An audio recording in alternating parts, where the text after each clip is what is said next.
So good afternoon and welcome to today's Uplift with Vision. Thanks for tuning in. I'm Reverend Jeanne and I'm happy to share this time with you and just so grateful to have this chance to connect heart to heart, even through technology, right? So as always, let's begin in prayer. And I am just so grateful for this time, this precious time together, knowing that there is only one God, one Spirit, one love, one divine expression.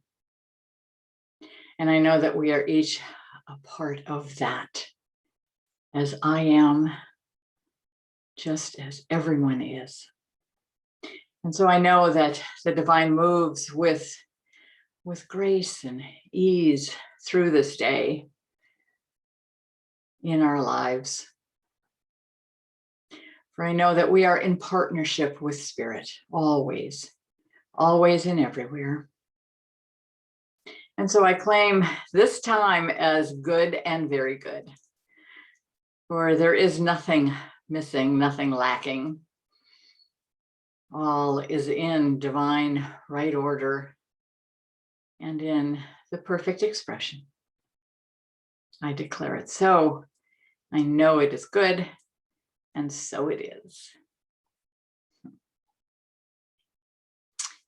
So, last month, our focus was on visioning and opening up to the highest possibilities of our lives by living in the question. And today I'm looking at stepping out into a greater expression, living from the vision, but redefined. Yeah. There's this wonderful quote by Joseph Campbell that has been resonating with me for the past month. He says, we must be willing to let go of our life, of the life that we had planned, so as to have the life that is waiting for us. Letting go of the life we had planned to have the life that's waiting for us. So I've been thinking about, well, what is the life that's waiting for me? I'm in the process of transitioning out of my full-time job as a hospice chaplain and into something new. And just what that is not real clear right now. So I'm just all about letting go and stepping into the life that's waiting for me. And you know what? I know I am not alone. As this pandemic loosens its hold, many of us are stepping out again into stores and restaurants and beauty salons, right? Even Vision is looking at possibly reopening for in-person services. Yeah. So there's an opening up energy that's going on all around us. And it's exciting and it's a little bit frightening at the same time, right? It's exciting because it means that soon we can gather with friends and family again without fear, right? We can travel and take part in those activities that we've been missing for the past year or so. But it's also frightening because, the excuse to stay closed up and small, that's gone. In its place are many questions about what to bring with us and what to leave behind. And stepping out requires taking responsibility for pursuing the life that is waiting, right? That bigger life. As we step out of the comfort zone and into our spiritual awakening, it's good to remember that we're part of something bigger than ourselves. The Buddhist monk Thich Nhat Hanh says, enlightenment for a wave in the ocean is the moment the wave realizes it is water. When we realize we are not separate, but a part of the huge ocean of everything, we become enlightened. We are the wave in the ocean of all of life, one with everything. And yet, with a unique purpose that no one else on the planet can fulfill. Ernest Holmes writes in this thing called You. He says, the greatest gift life could have made to you is yourself. You are a spontaneous, self-choosing center in the great drama of being, the great joy of becoming, the certainty of eternal expansion.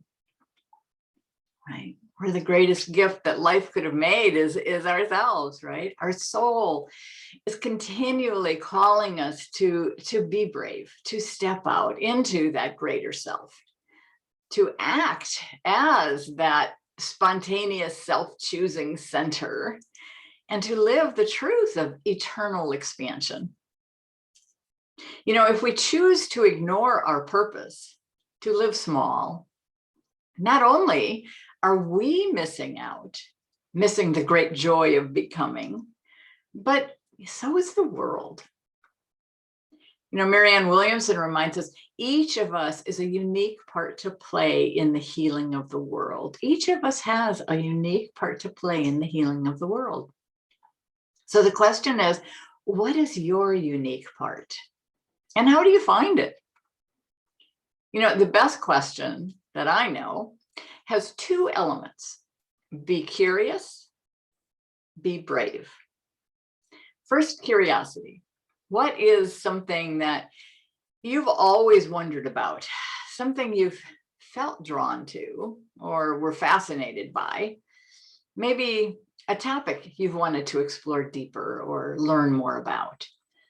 Maybe a skill that you had developed or a talent you had, but it didn't pursue early in life. It could be music or art or writing or cooking. Or you might have a knack for something, you know, for just putting things together that other people don't see, or maybe you're just a great listener and people just naturally feel safe and comfortable around you. You know, we all have unique gifts to develop and share with the world. So what are yours? Be curious. Yeah. And that leads to the second element. Be brave. Brave enough to try something new. It doesn't have to be big. It can be just a small step in the direction of the unknown. You know, that really is enough to get the ball rolling. Take a class.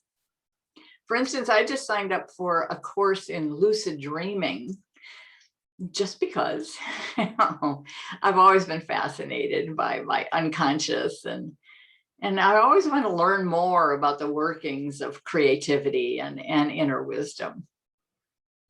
Or, you know, pick up an instrument that you used to play, write a poem, or maybe just write a letter to someone you haven't connected with for a long time. You just never know where it's going to lead. The key is to take a step, to clear out a space and set an intention. You know, like a magnet, something new will be drawn into your life, your experience. It really is guaranteed. So be brave. Yeah. You know, the Science of Mind teachings are a perfect roadmap for our awakening, spiritually, emotionally, physically, even financially, right? After all, we are an integral part of the creative process that's always moving in and through our lives. Emma Curtis Hopkins has this wonderful saying. She says, "Spirit moves in me and through me to will and to do all that is to be done by me." Spirit moves in me and through me to will and do all that is to be done by me. It's like a great mantra. Because, you know, the fact is, wherever we are placed, it's by divine appointment. We don't have to know how Spirit is using us at any one time. just know it is. It reminds me of the story of a traveler in the Far East. He was watching a tapestry maker in the marketplace. As he walked by, he saw the strangest sight, right? There's a man standing in the booth, shouting at his loom on the other side of the booth. And as he shouted, threads appeared in the tapestry almost by magic. And the traveler turned to his guide and said, okay, what gives? And the guide says, well, the man is a master weaver. He's actually speaking to his apprentice behind the loom, telling him what color thread to use and where to put it. Only the weaver knows the entire design. So it's vital that the apprentice do exactly as the master commands. And the traveler says, well, does the apprentice ever make a mistake? And the answer is, of course. But the weaver is a very kind man, and he will rarely have the boy take out the thread. Instead, being a great artist, he simply works the mistake into the design. He works the mistake into the design. So I don't know, I think that's very much how spirit works in our lives. We can't see the pattern of the tapestry that spirit is weaving because we're on the other side of the loom, right? Looking at a bundle of knotted threads that are placed seemingly haphazardly. Occasionally, we can catch a glimpse of the design. And then as soon as we think we have it pegged, the master calls for a different thread and changes everything. That's life. But so that means we have to trust. We have to trust that the master weaver knows what he's doing. And like the apprentice, we do make mistakes sometimes. We put in the red thread instead of the violet one. We knot in the wrong place or place it crookedly. But spirit simply makes them part of the design of our life. So our work really is just to trust the process, to be the channel of the great good to flow through us. Ernest Holmes again. We must climb over the rocks of unbelief, pass around the barriers of doubt, and plunge into the stream with faith. We must climb over the rocks of unbelief, pass over the barriers of doubt, and plunge into the stream with faith. So, I don't know, let's plunge into that stream together, shall we? Now is the time to share your good, to be curious, to be brave.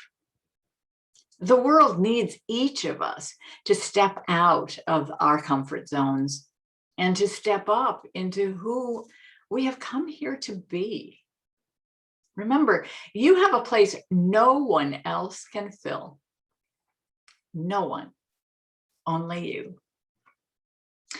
So I'd like to end with a prayer by Ernest Holmes, and it's on greater possibilities. And it's from his book, Thoughts Are Things. So I just invite you to just close your eyes and claim these words as your own. I know a limitless creativity exists and expresses through all that is.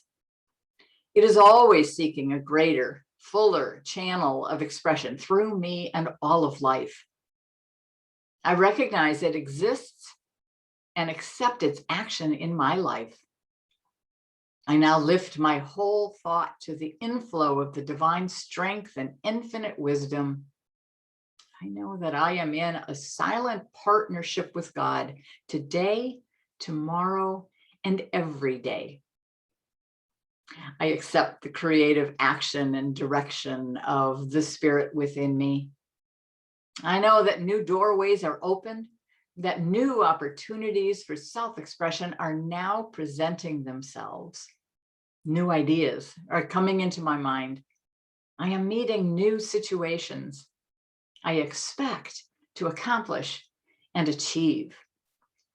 Divine intelligence flows through me, inspiring me, directing me, into ever more worthwhile goals of creative endeavor. God guides me in every way, and new horizons of joyous living continually open up before me. I accept the fullness of life this moment. And so it is. And so it is. So thank you for joining me today. And don't forget to tune in again tomorrow for another Uplift with Vision. Have a wonderful rest of your day. Namaste.